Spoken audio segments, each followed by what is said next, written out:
Bendiciones, mis hermanos, les habla un día más Teo Hernández.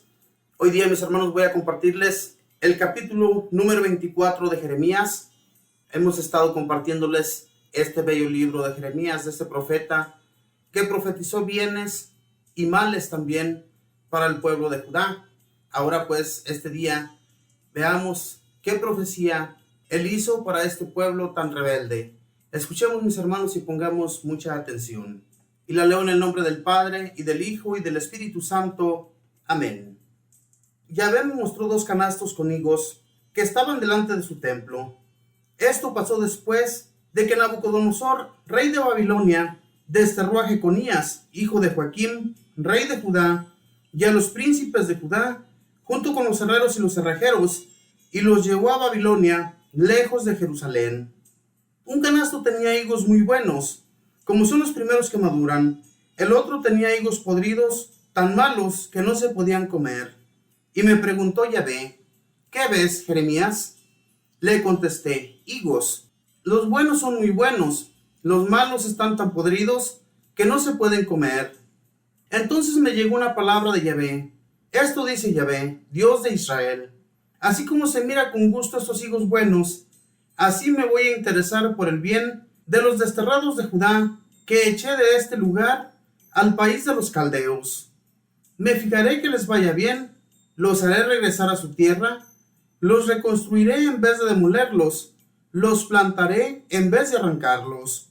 Les daré un corazón que sea capaz de conocerme a mí, Yahvé. Serán mi pueblo y yo seré su Dios, pues volverán a mí con todo su corazón. Pero así como se trata a los higos malos, tan podridos que no se pueden comer, así trataré a Sedecías, rey de Judá, a sus príncipes y al resto de los habitantes de Jerusalén, tanto los que se quedaron en este país como a los que viven en Egipto. Serán motivo de espanto y de vergüenza para todos los reinos de la tierra. Se reirán y se burlarán de ellos, serán como un ejemplo de maldición a todos los países a donde los echaré. Enviaré contra ellos la espada, el hambre y la peste, hasta que hayan desaparecido de la tierra que les había dado a ellos y a sus padres. Palabra de Dios, te alabamos, Señor. Mis hermanos, en este capítulo de Jeremías, este canasto de higos que está frente a Yahvé, que le dice a Jeremías que lo mire y que le conteste qué es lo que ve allí, le dice que es un canasto con higos muy buenos, muy maduros, que se miran muy sabrosos, y otro canasto con higos tan malos que están tan podridos que no se pueden comer.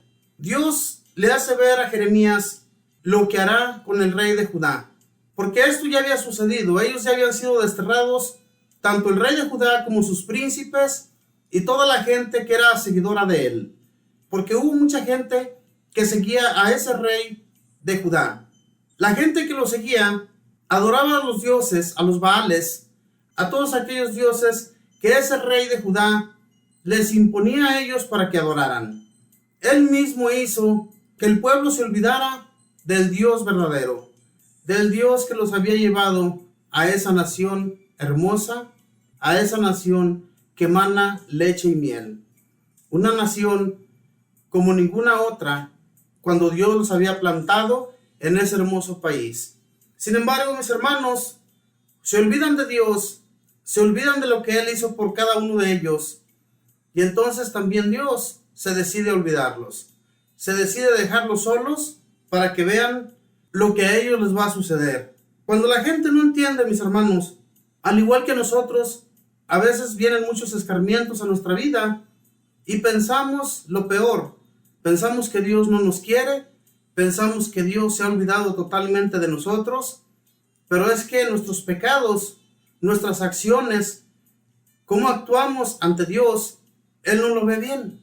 Y entonces es necesario que Dios nos envíe calamidades, nos envíe problemas a nuestra vida, y cuando ya estamos hasta el cuello, que no sabemos cómo salir de todos los problemas, acudimos a Dios. Y mucha gente de Jerusalén, mis hermanos, amaba a Dios, lo buscaba de todo corazón. Había gente que no estaba de acuerdo con el rey, no estaba de acuerdo con la gente que seguía al rey, y a todos los que adoraban a los dioses que ese rey les imponía. Por eso Dios se dispuso que serían presa del rey de Babilonia. El rey de Babilonia los invadió, los arrancó de Jerusalén y se los llevó a sus tierras, donde ellos vivirían muy mal, los tratarían como esclavos y jamás, como Dios les había dicho, no volverían a ver esa tierra magnífica, esa tierra que Él les había regalado. Hermanos, los reyes de Judá, muchos fueron muy buenos. Después del rey Salomón, hubo todavía algunos reyes buenos, pero la mayoría fueron malos. Todos fueron seguidores de los dioses falsos, de los dioses que las otras naciones adoraban. Ellos quisieron imitar en todo a esas naciones que ellos visitaban. Miraban que les iba bien y creían que esos dioses a ellos también les iban a ayudar. Esos dioses son hechos de barro, son hechos de metal, de plata, de oro o de cualquier otro material, pero son cosas vanas, cosas que no sirven para nada. Y Dios les hizo ver sus errores a ellos. Todo lo que ellos hacían, lo hacían al gusto de un rey o de alguna persona que quería tener un dios en su casa. Y eso era lo que ellos adoraban. Por eso Dios dispuso que lo que venía siendo el rey, los príncipes, los herreros y los cerrajeros, se irían a Babilonia como desterrados. Que ya no habría en Judá quien pudiera hacerse otro dios, no habiendo cerrajeros ni herreros que trabajaran el metal o la plata. Todo esto Dios lo permitió, mis hermanos, por los errores de las personas, por los errores también del rey. Cuando los profetas iban y hablaban con los reyes, hablándoles de parte de Yahvé, eran maltratados. Es más, muchas veces fueron encarcelados, fueron perseguidos, pero Dios los protegió siempre, mis hermanos, porque Dios los amaba. Dios, lo que les ponía en sus mentes y en sus corazones, eso era lo que iban y hablaban a los reyes de Judá. Y no solo a los de Judá, sino también a los de Israel. Los israelitas fueron los primeros que fallaron a Dios. Fueron los primeros que se construyeron estatuas, que se construyeron esos dioses de los cuales Dios nunca estuvo de acuerdo con los dos pueblos, tanto con Israel como con Judá. Recordemos que estos dos pueblos se separaron. Hubo una separación de reinos. Entonces, unos quedaron en Israel y otros en Judá. Los israelitas comenzaron a abandonar a Dios, fueron los primeros en hacerlo, y luego comenzaron también los judíos. Con los judíos estaba más enojado Dios, porque allí era donde estaba su templo, en Jerusalén. Recordemos que el templo que se fundó, el primer templo, fue fundado por Salomón en Jerusalén. Entonces, allí era donde se tenía que adorar a Dios. Allí era donde los dos pueblos debían de seguir yendo a llevar sus ofrendas y a adorar a Dios, al único Dios, al que nosotros amamos también como nuestro Dios. Busquémosle, mis hermanos, en todas las circunstancias de la vida. Va a haber problemas, va a haber dificultades, pero si seguimos a Dios de todo corazón, si le buscamos con el alma, Él también se va a encargar de nosotros, ¿verdad? Así como le dijo al profeta, que así como se veían esos higos que eran buenos y maduros, así trataría a muchos de los desterrados que Él había desterrado a Babilonia. A esos que sí lo buscaban de corazón, esos sí iban a volver a instalarse en su tierra que Él les había regalado ya. Mucha gente fue desterrada, pero mucha gente de esa sí que amaba y buscaba a Dios de todo corazón. Mis hermanos, estemos donde estemos, vivamos donde vivamos. Cuando a veces sufrimos en la vida, Dios permite muchas cosas para purificarnos, para purificar nuestra alma, nuestro espíritu. Es muy necesario que pasemos por muchas dificultades, para que así nos sigamos acordando de Dios, sigamos buscándole de todo corazón, y no nos desviemos ni a derecha ni a izquierda cuando vayámosle siguiendo sus pasos, ¿verdad? Porque Dios es el único que nos va a ayudar, es el único que nos va a sacar de nuestras dificultades en los momentos difíciles de nuestra vida, ¿verdad? Es el único, no hay otro. Los dioses que aquellos judíos buscaban Entre más buscaban a esos dioses, más mal les iba. ¿Por qué, hermanos? Porque el verdadero Dios, el que hizo todo, es el que habitaba esa tierra y él miraba sus infidelidades.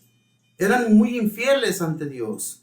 Así como acá nosotros, mis hermanos, que a veces reconocemos que hay un Dios verdadero, reconocemos que hay un Dios que no nos olvida y que siempre está ahí para ayudarnos.